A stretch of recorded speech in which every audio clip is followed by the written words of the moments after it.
Hey everyone, my name is Penny Zanker, and it's time to reset.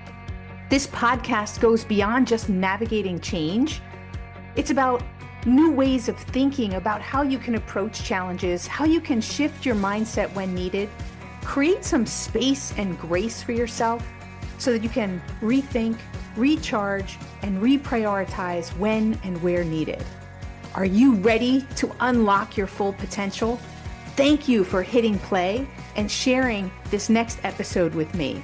It's time to reset. Hello, everyone. Welcome. You're in for a treat today because we have Sidne Smith with us, and he is productivity guru, but all things podcast as well. Actually, I know that if I'm struggling with something, I need to know something, I know I can always go to Ray because he seems to know a bit about everything. It's kind of crazy. And we've known each other a number of years. And so it's really my pleasure to have him again on the podcast. So you want to go back and check out the last time we spoke. He is president and CEO of W3 Consulting. He's the author of Solomo Success, so social media, local and mobile web, small business marketing strategy explained. And also podcasting for small business, the essential blueprint to launch your podcast, which is coming out ever so shortly. And he also hosts his own podcast. And as I said, he has so much wisdom, and I'm so excited to have him here to tap into his brain. Ray, welcome to the show. Thanks for having me, Penny. So I'm excited. All these years, you've done a number of podcasts yourself, and you run a number of productivity groups, because that's sort of like an inner passion of yours, or at least I think so, right? Definitely is. Just tell us about you, like what makes you tick? Why are these things important? I think I've always been interested in the entrepreneur.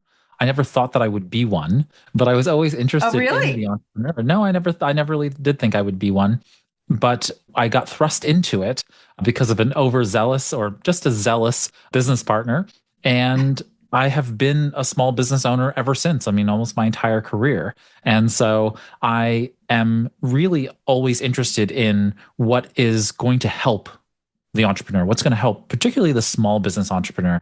I'm not interested in VC level startups like an Uber or Instacart or those kinds of things. I care about the meat and potatoes, mom and pop service businesses that are helping a local or regional community. And I've just always been interested in that space. And of course, as you know, from my personal kind of passions, I've always been interested in time management, personal productivity, personal excellence, personal performance. And so that's just an area where there's always confluence. There's always an overlap of those topics. Whenever I come to talk to business owners, it's always going to come up some topic related to how do I be more productive? How do I use technology to be more productive?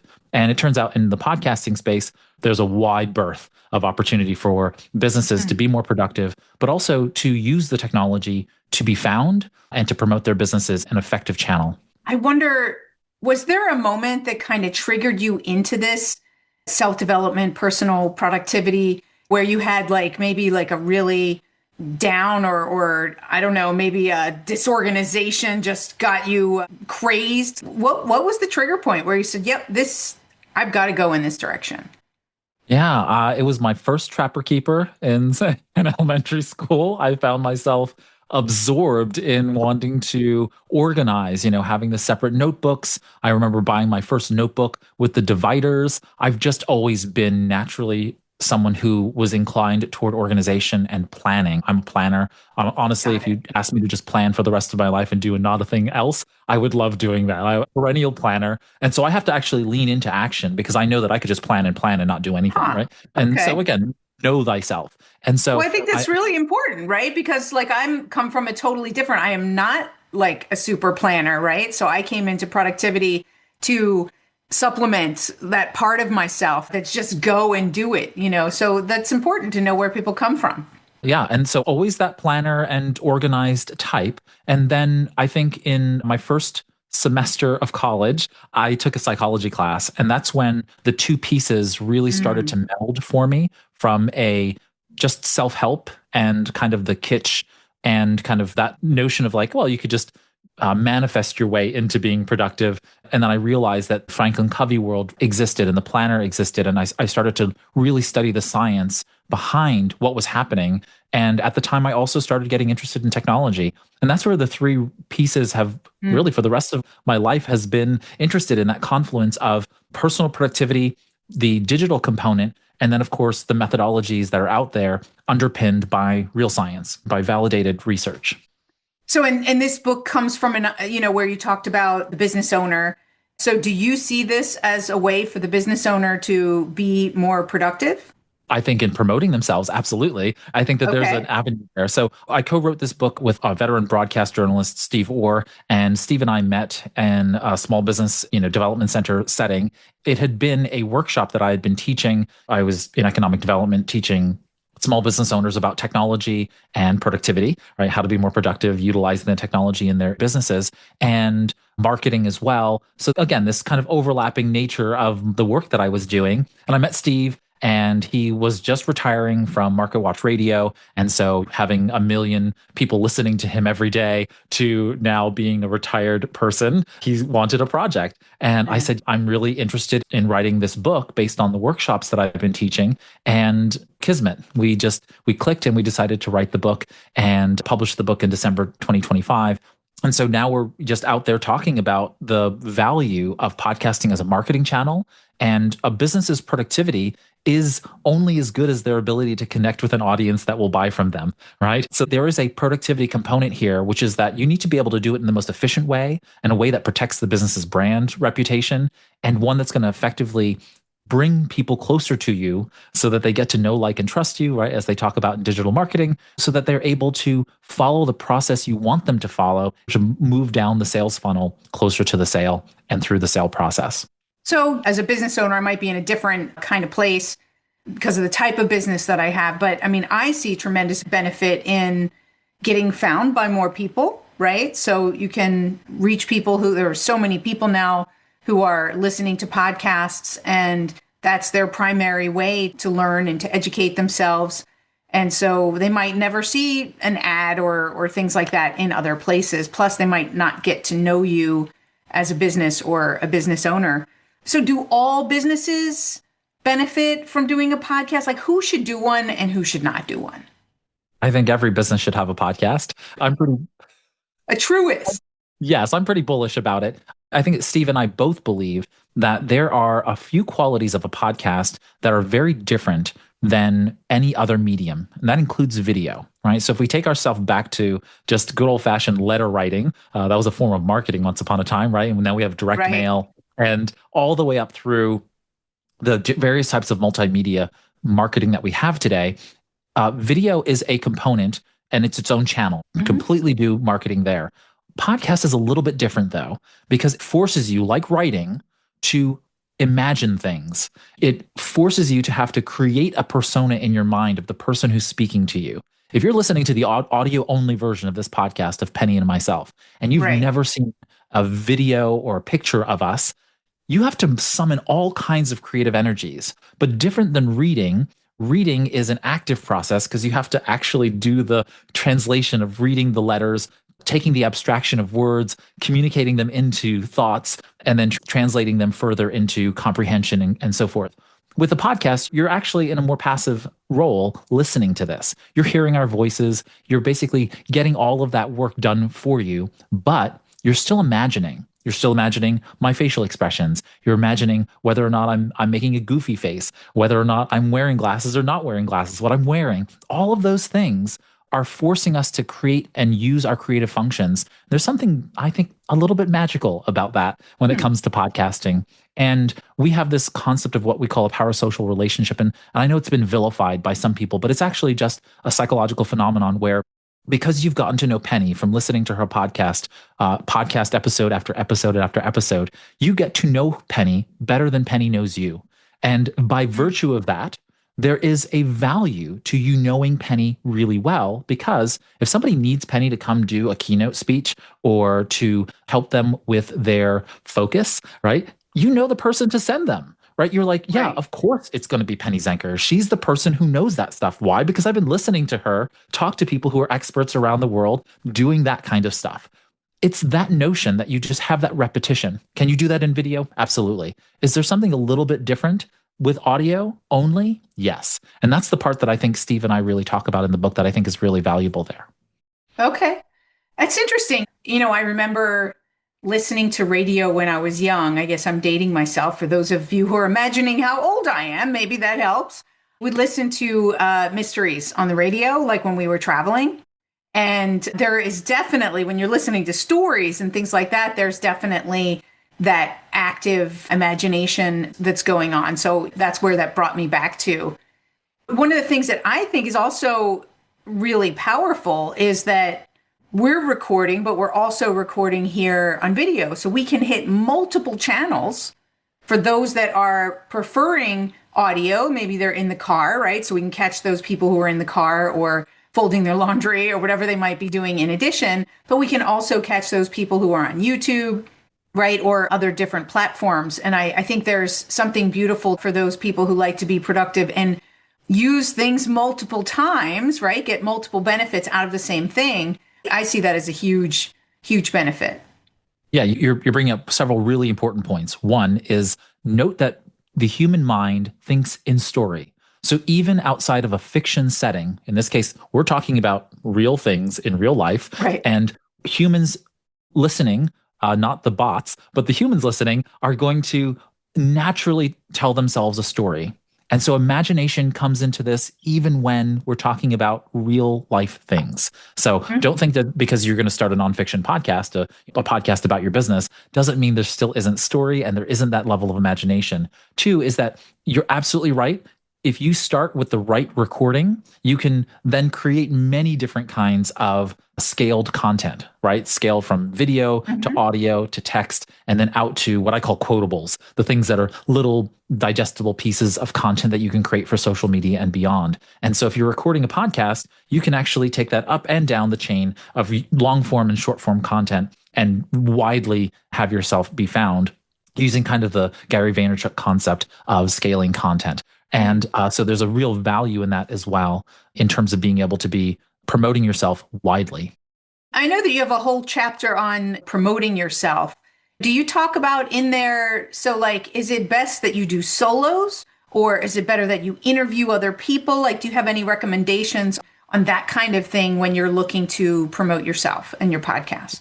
Yeah. So the more people involved, presumably the more exposure you should get because you are having more hands on deck, right? Many hands make light work. That doesn't mean that you don't do a solo show. And I think there's actually a value to you doing a solo show every once in a while, because as a business owner, you don't usually get a bully pulpit soapbox to just show and showcase yourself. I'm very comfortable, by the way, talking to myself. And so I am very comfortable doing a solo show because I'm very comfortable with just put me behind a mic and I'm going to talk. There's no question about it. If I have panelists I was actually at a conference the other day, an economic development conference, and I'm sitting on the panel and I had to say to myself several times while we were on the panel, Raymond, shut up, because, I just let someone else answer the question too, right? It's hard, right? When you're a talker. Yeah, I just want to share all the thoughts. And I think to myself, okay, I have to let the other panelists speak. So I'm going to stop myself in 30 seconds and then let them speak. And that's just my nature, right? Everyone is going to feel that level of passion behind the mic. And you need to be able to figure those pieces out. So we actually, in chapters 2 through 4, we actually talk people through whether you should do a solo show, whether you should do a solo with a co-host, whether you should have guests or not on your podcast, right? There's a difference between if you're, say, a happy business, right? Businesses that are helping people solve problems, but that are happier businesses versus businesses where you may not want to have to talk to your clients or your clients do not want to talk to the public. For example, family law attorney, right? No divorcee wants to come on a So tell us about your divorce. How was it? Right. It's not proctologists. None of those folks are going to want to come on your podcast and talk about some more delicate issues. But if you have a podcast that's about business, helping other businesses, sure, they're going to want to talk about their expertise. They're going to want to talk about themselves. If you're helping people with their weddings, of course, they're going to want to come talk about the happiest day of their lives. Right. Those are the kinds of businesses that are going to be more useful for having guests. But you can also do a panel podcast. I run a panel style podcast. You know, the people I'm on the podcast with, Productivity Cast. And so we're just talking about productivity, having a great time, enjoying that conversation. But the 3 and 4 of us, when we get together and talk, we just have a great time talking and helping people through productivity issues. So it depends on the person, right? But then the other side is every time you interview someone in an interview style podcast, that is what's going to help you promote, because you want to empower the individual who's the guest to tell their audience about them being on your podcast. And a rising tide lifts all ships. It's kind of like reading a novel or reading a genre of novels. You don't just read one book by one author and be done with it. If you read science fiction, you read lots of science fiction by many different authors, right? So be polyamorous when it comes to your podcasts and your podcast guests. You want to get a wide variety of people who all touch parts of your audience so that the word gets out about you to many different places. Yeah, I mean, that's actually one of the strategies and the reasons why I wanted to do it, right? Is to you share audiences. That's going to get you further faster, and that's good for everyone. So because you can on social, right? You can tag them, they're going to share it with their people because, hey, look at me, I was on a podcast. So yeah, those are huge ways to get more exposure. I know you talk about today is the day of AI. So what are some ways that people can use AI to support their podcast? Yeah, so this is funny because we made a 10 chapter book, 3 parts. I was done. I was absolutely done with the book. And then my co-author came to me and said, we should really talk about AI more than we do in the book itself. And I won't say some of the choice words I had, but I ultimately relented. And I was like, you're right. Let's talk about what we would talk about. And it turned into an entire chapter. And so chapter 11 of the book, we talk about how AI can be used at each stage of the podcast: pre-production, production, and post-production. And that's everything from ideating topics for the podcast to helping you with the recording of elements of the podcast. You know, you can generate music, you can generate voiceovers. Steve is going to hate that I said that, but he wants everything to be real live voices. And I do believe that you shouldn't use AI to replace yourself in the podcast. People want to hear from you directly. But I think of like intros and outros where you may just want to fill in gaps or something. I'm okay with that. He's not, and I totally understand that and respect that. And then we get into post-production where you now have AI editors where you could take the program Descript, for example. It can do all of this artificial intelligence, machine learning based technology to be able to really help you speed up the editing process and getting it published. And then on the promotion side, where you have all of these really cool AI tools that will go ahead and help you promote the tool from an automated perspective. So really at every part of the chain, there is and are ways to elevate and speed up the process of podcasting. I will say this one note here though, which is that there's always going to be a human in the loop. You're not replacing yourself or really any of the other folks in the process. It's just going to speed up time to publish. And I think that means that you have more energy and time to promote. So when you're talking about utilizing AI, it's actually about shifting the energy you're putting into parts of the podcast promotion, as opposed to, or even in the pre-production where you're actually preparing better and more for these podcasts. Yes.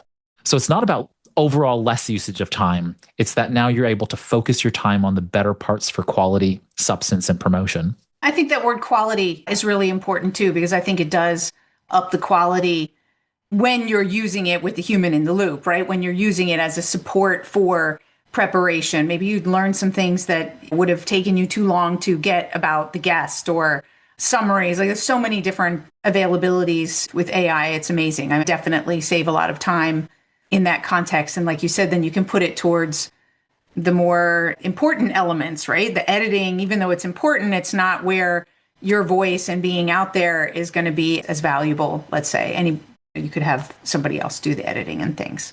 One just basic example of something that I've recently done is I have made a spreadsheet, because I am a bit of a detail-oriented individual. Mm-hmm. I have a spreadsheet of all of the podcast episodes I've ever recorded, their titles, their guests, all of that stuff. I took it all into one spreadsheet, and now I can go into Google Gemini, whether that's Claude or Anthropic's Claude or OpenAI's ChatGPT or Google Gemini. I happen to use Google Gemini the most because it connects to my Google Drive automatically, and I'm comfortable with that.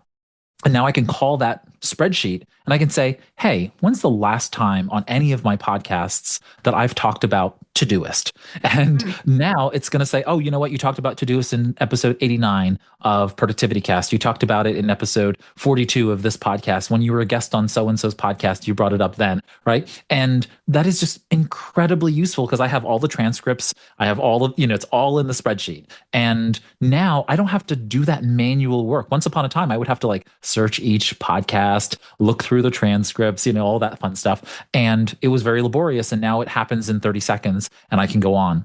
This is the kind of help that really is not saving me time. It's actually creating a little bit more work, but it's creating much greater value because now I can put those references in show notes. Absolutely. In a heartbeat. I can reference them live in the podcast. While one of my other co-hosts is talking about a subject, I can just do that little search and then say, oh, by the way, guys, check out this episode where we talked about that. And now right there live in the recording, we're capable of giving that kind of information. It's not something I have to do after the podcast in asynchronous time. So there's all kinds of ways in which these very basic little things are very helpful because now if somebody's listening to the podcast, they're going to say, oh, you know what? I should download episode whatever, 89 as well and listen to that because they talked about that subject and it's interesting to me. So these are the kinds of things that we're now you're able to not just promote yourself, but increase your dwell time, the amount of time people are spending with you in audio. And I think that's a really powerful promotional value that I think without AI would make it much more difficult. You'd have to stop the recording, do all the manual work, or potentially finish the recording, go back and record it and splice it back in. Nobody wants to do that. Yeah, that's a lot of work. But yeah, that's fantastic, right? And it's there and available to us. That's great. So we talked about a lot of things. We're coming to the end of the show.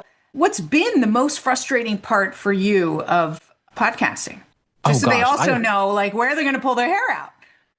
Yeah, it's almost at every stage of podcasts, I've made all of the mistakes and maybe some more that hopefully that people listening and to this and certainly when they read the book will not do. And I think that what ends up happening is one, you need to plan. Don't plan too much because then you're just not going to do. And so that's, again, just people like me who are perennial planners, right? There's a value to having people like me around. We love to plan, we love to organize, but at some point you got to turn the mic on and start recording. So lean into recording. The more you do it, the better you're going to be. Have structure in place so that you're recording episodes and you have a plan. Editorial schedules are your friend.